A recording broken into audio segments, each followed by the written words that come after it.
సంవత్సరకాల Bible పఠన ప్రణాళికలో 203వ రోజు జూలై 21వ తారీఖు. ఈనాటి అనుదిన బైబిల్ పఠనములో 2 అధ్యాయములు పరిశుద్ధ గ్రంథములోని పాత నిబంధన గ్రంథము నుండి, రాజులు మొదటి గ్రంథములోని 19వ అధ్యాయము మరియు 20వ అధ్యాయము. ఈనాటి భాగములోని 2 అధ్యాయములలో మొదటి అధ్యాయము రాజులు మొదటి గ్రంథములోని 19వ అధ్యాయంలో ఉన్న 21 వచనములు. ఏలియా చేసినదంతయును, అతడు ఖడ్గము చేత ప్రవక్తలనందరినీ చంపించిన సంగతియును ఆహాబు యెజెబెలునకు తెలియజెప్పగా, యెజెబెలు ఒక దూత చేత ఏలియాకు ఈ వర్తమానము పంపించెను. రేపు ఈ వేళకు నేను నీ ప్రాణమును వారిలో ఒకని ప్రాణము వలె చేయని ఎడల దేవుడు నాకు గొప్ప అపాయము కలుగజేయునుగాక.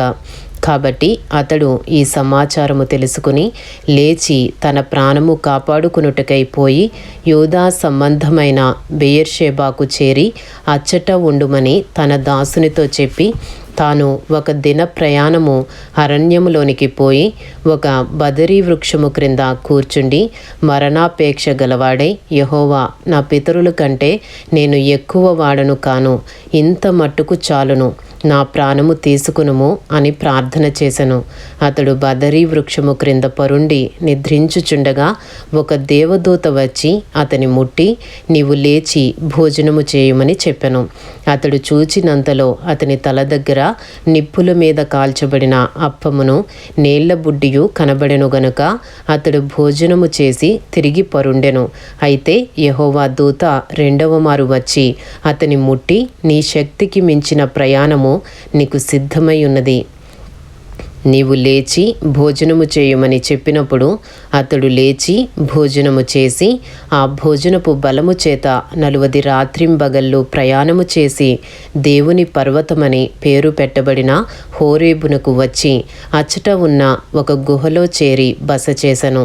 యెహోవా వాక్కు అతనికి ప్రత్యక్షమై, ఏలీయా, ఇచ్చట నీవేమి చేయుచున్నావని అతని నడుగగా, అతడు ఇశ్రాయేలు వారు నీ నిబంధనను త్రోసివేసి నీ బలిపీఠములను పడగొట్టి నీ ప్రవక్తలను ఖడ్గము చేత హతము చేసిరి.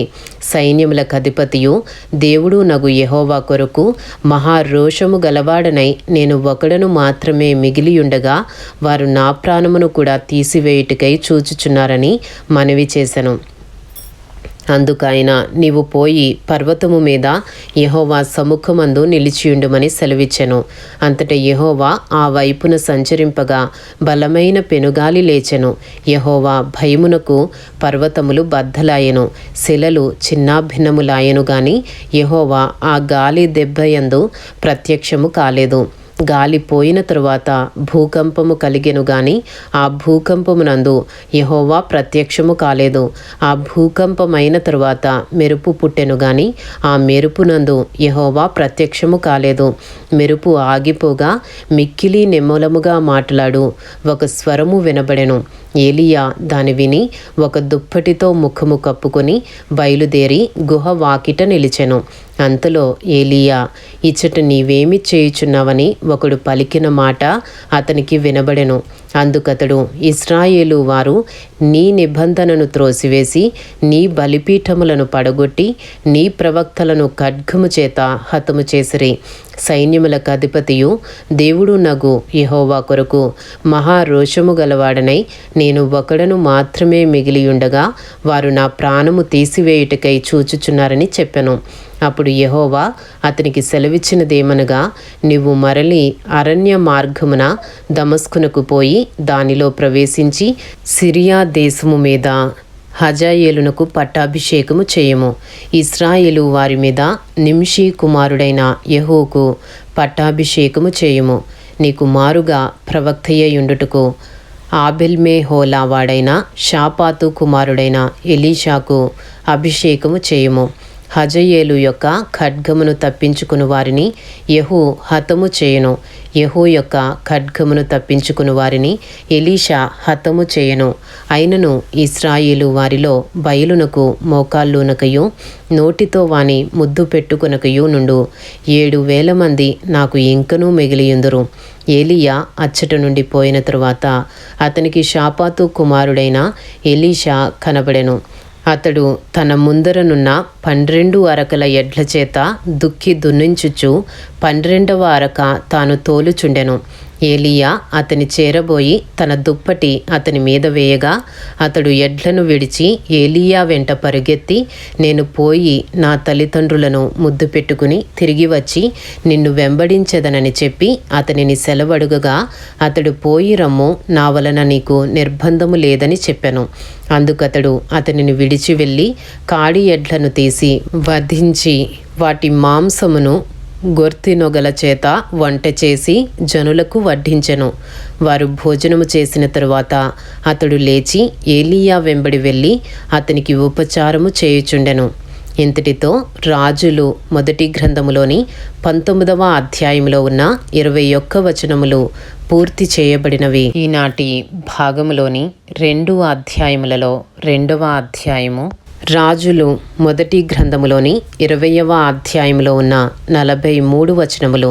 తన యొద్ద గుర్రములను రథములను సమకూర్చుకునిన 32 రాజులుండగా సిరియా రాజైన బెన్హదదు తన సైన్యమంతటినీ సమకూర్చుకుని బయలుదేరి షోమ్రోనుకు ముట్టడి వేసి దాని మీద యుద్ధము చేసెను.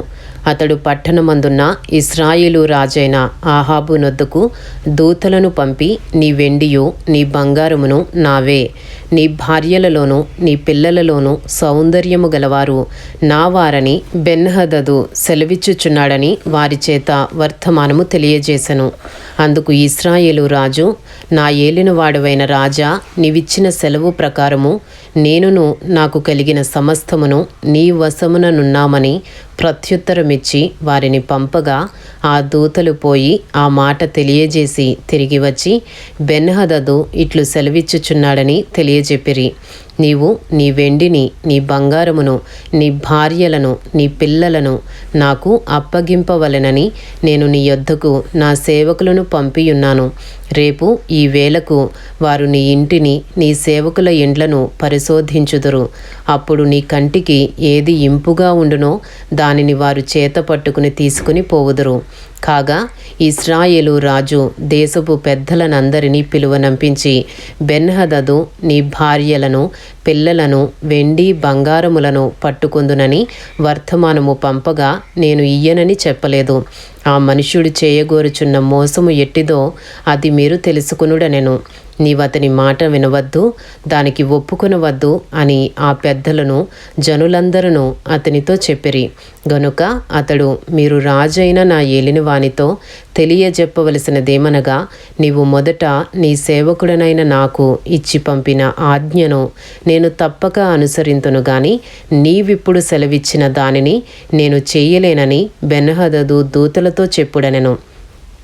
ఆ దూతలు పోయి బెన్హదదు నొద్దకు వచ్చి ఆ ప్రత్యుత్తరము తెలియజేయగా బెన్హదదు మరలా అతని యొద్దకు దూతలను పంపి, నాతో కూడా వచ్చిన వారందరూ పిడికెడు ఎత్తుకొని పోవుటకు షోమ్రోను యొక్క ధూళి చాలిన ఎడల దేవతలు నాకు గొప్ప అపాయము కలుగజేయుదురుగాక అని వర్తమానము చేసెను.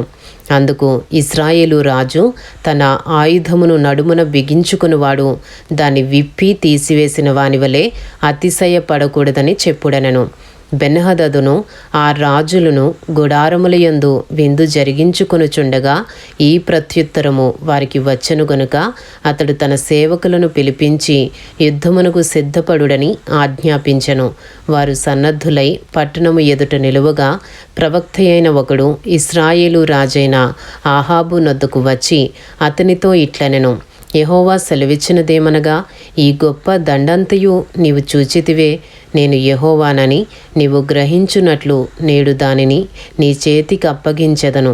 ఇది ఎవరి చేత జరుగునని ఆహాబు అడుగుగా అతడు, రాజ్యాధిపతులలో ఉన్న యవనుల చేత జరుగునని యెహోవా సెలవిచ్చుచున్నాడని చెప్పెను. యుద్ధమును ఎవరు ఆరంభము చేయవలెనని రాజు అడుగగా అతడు, నీవే అని ప్రత్యుత్తరమిచ్చెను. వెంటనే అతడు రాజ్యాధిపతులలో ఉన్న వారి లెక్క చూడగా వారు 232 తరువాత జనులను అనగా ఇశ్రాయేలు వారినందరినీ లెక్కింపగా వారు 7,000 మంది అయిరి. మధ్యాహ్నమందు వీరు బయలుదేరగా బెన్హదదును అతనికి సహకారులైన ఆ 32 రాజులను గుడారములలో త్రాగి మత్తులయుండిరి.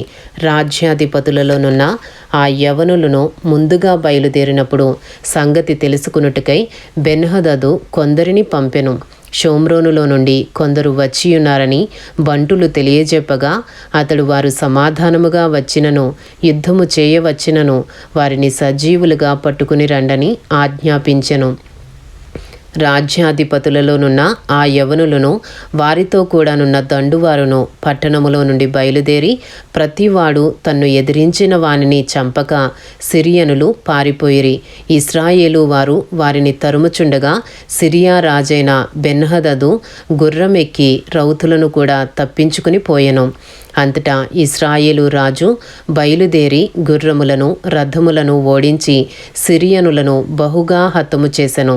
అప్పుడు ఆ ప్రవక్త ఇశ్రాయేలు రాజునొద్దకు వచ్చి, నీవు బలము తెచ్చుకునుము, నీవు చేయవలసిన దానిని కనిపెట్టియుండుము. 7 ఏడాది నాటికి సిరియా రాజు నీ మీదికి మరలా వచ్చునని అతనితో చెప్పెను. మొదటి రాజులు 20వ అధ్యాయము 23వ వచనము నుండి. అయితే సిరియా రాజు సేవకులు అతనితో ఈలాగు మనవి చేసిరి, వారి దేవతలు కొండ దేవతలు గనుక వారు మనకంటే బలవంతులైరి. అయితే మనము మైదానమందు వారితో యుద్ధము చేసిన ఎడల నిశ్చయముగా వారిని గెలుచుదుము. ఇందుకు మీరు చేయవలసినదేమనగా ఆ రాజులలో ఒక్కొక్కని వాని ఆధిపత్యములో నుండి తీసివేసి వారికి బదులుగా సేనాధిపతులను నిర్ణయించి, నీవు పోగొట్టుకునిన బలము ఎంతో అంత బలమును, గుర్రములకు గుర్రములను, రథములకు రథములను లెక్కించి పోగు చేయుము. అప్పుడు మనము మైదానమునందు వారితో యుద్ధము చేసిన ఎడల అవశ్యముగా మనము వారిని గెలుచుదమని మనవి చేయగా అతడు వారు చెప్పిన మాట విని ఆ ప్రకారము చేసెను. కాబట్టి మరు సంవత్సరము బెన్హదదు సిరియనులను సమకూర్చి లెక్క చూచి బయలుదేరిపోయి ఇశ్రాయేలు వారితో యుద్ధము చేయుటకై ఆఫెకునకు వచ్చెను. ఇశ్రాయేలు వారందరూ పోగు చేయబడి సిద్ధమై వారిని ఎదిరింప బయలుదేరిరి. ఇశ్రాయేలు వారు మేక పిల్లల మందలు రెంటి వలె వారి ఎదుట దిగియుండిరి, కాని దేశము సిరియనుల చేత కప్పబడి ఉండెను. అప్పుడు దైవజనుడైన ఒకడు వచ్చి ఇశ్రాయేలు రాజుతో ఇట్లనెను, యెహోవా సెలవిచ్చినదేమనగా, సిరియనులు యెహోవా కొండలకు దేవుడే గాని లోయలకు దేవుడు కాడని అనుకుందురు. అయితే నేను యెహోవానయున్నానని మీరు తెలుసుకున్నట్లు ఈ గొప్ప సమూహమంతయు నీ చేతికి అప్పగించెదను. వారు ఎదురు ముఖములుగా 7 దినములు గుడారములు వేసుకుని ఉండిన తరువాత 7వ దినమందు యుద్ధమునకు కలుసుకొనగా ఇశ్రాయేలు వారు 1 దినమందే సిరియనుల కాల్బలము 1,00,000 మందిని హతము చేసిరి. తక్కిన వారు ఆఫెకు పట్టణములోనికి పారిపోగా అచ్చటనున్న ఒక ప్రకారము శేషించిన వారిలో 27,000 మంది మీద పడెను. బెన్హదదు పారిపోయి ఆ పట్టణమందు ప్రవేశించి ఆయా గదులలో చొరగా అతని సేవకులు ఇశ్రాయేలు వారి రాజులు దయాపరులని మేము వింటిమి గనుక నీకు అనుకూలమైన ఎడల మేము నడుమునకు గోనెలు కట్టుకుని తల మీద త్రాళ్ళు వేసుకుని ఇశ్రాయేలు రాజునద్దకు పోవుదుము, అతడు నీ ప్రాణమును రక్షించునేమో అని రాజుతో అనగా రాజు అందుకు సమ్మతించెను. కావున వారు తమ నడుములకు గోనెలు కట్టుకుని తల మీద త్రాళ్ళు వేసుకుని ఇశ్రాయేలు రాజునద్దకు వచ్చి, నీ దాసుడైన బెన్హదదు దయచేసి నన్ను బ్రతుకనిమ్మని మనవి చేయుటకై మమ్మను పంపెనని చెప్పగా అతడు బెన్హదదు నా సహోదరుడు, అతడు ఇంకనూ సజీవుడయున్నాడా అని అడిగెను.